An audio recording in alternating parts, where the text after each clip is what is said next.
సైలెంట్గా మైథిలిని అబ్జర్వ్ చేస్తూనే డ్రైవ్ చేస్తున్నాడు సంతోష్. మైథిలి కిటికీలోంచి బయటకు చూస్తూ కూర్చుని కళ్ళల్లోంచి వచ్చే కన్నీటిని అతనికి కనపడకుండా కవర్ చేసుకుంటోంది. ఆమె బాధపడుతుంది అన్న విషయం సంతోష్కి అర్థమైంది. అలా మైథిలి బాధపడడం ఎందుకో చాలా కష్టంగా అనిపించింది. సడన్గా బ్రేక్ వేసి కారుని ఆపేశాడు. కారు అలా ఆగిపోవడంతో ఒక్కసారిగా ఈ లోకంలోకి వచ్చినట్లుగా కళ్ళు తుడుచుకొని సంతోష్ వైపు ప్రశ్నార్థకంగా చూసింది మైథిలి. అమాయకంగా కనిపిస్తున్న ఆమె కళ్ళల్లో కళ్ళు పెట్టి చూడలేకపోయాడు సంతోష్. నెక్స్ట్ ఏం చేయాలనుకుంటున్నావు మైథిలి అని అడిగాడు సంతోష్. నా ప్రొఫెషన్ నాకు ఎలాగూ ఉంది కదా సార్, సంజయ్ దగ్గర మళ్ళీ జాయిన్ అవుతాను అని అంటూనే ఏదో గుర్తొచ్చిందనిలాగా సార్ ఒకసారి మీ మొబైల్ ఇస్తారా అని అడిగింది. మైథిలి తనని సార్ అని పిలవడం సంతోష్కి చాలా చిరాకుగా అనిపించింది. మైథిలి, నేను నీకు చాలాసార్లు చెప్పాను, కాల్ మీ సంతోష్ అని విసుగ్గా అన్నాడు సంతోష్. సారీ సార్, నేను మిమ్మల్ని ఎప్పటికీ అలా పిలవలేను.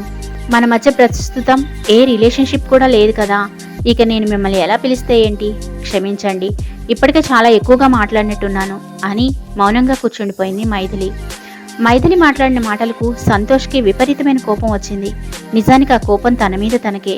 కనీసం మైథిలితో ఫ్రెండ్లీగా కూడా మాట్లాడలేని పరిస్థితులు క్రియేట్ చేసుకున్నందుకు తనని తానే తిట్టుకున్నాడు. ఆ ప్రెస్టేషన్లోనే స్టీరింగ్ మీద తన చేత్తో కొడుతూ అనుకోకుండా పక్కకు తిరిగి చూశాడు. తన కారుకున్న సైడ్ మిర్రర్లోంచి వెనక తనని ఫాలో అవుతూ వస్తున్న ఒక బ్లాక్ కలర్ సుమో కనిపించింది.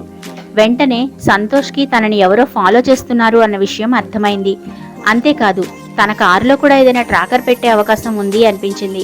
అందుకే మైథిలితో ఆ సంభాషణ ఇక పొడిగించాలి అని అనుకోలేదు.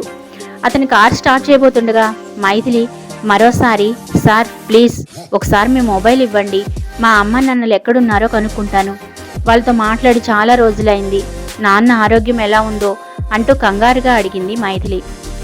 ఎలాగో మీ ఇంటి దగ్గర దింపుతున్నాను కదా, మళ్ళీ మధ్యలో ఫోన్ ఎందుకు అంటూ ర్యాష్గా మాట్లాడి కార్ స్టార్ట్ చేశాడు సంతోష్. సంతోష్ బిహేవియర్ చూసి మైథిలికి చాలా బాధగా అనిపించింది. ఎలాగూ విడిపోతున్నాం కదా, చివరిసారిగా అడిగి చూస్తాను, నా కడుపులో తన బిడ్డ పెరుగుతుంది అని తెలిస్తే ఆయన మారుతారేమో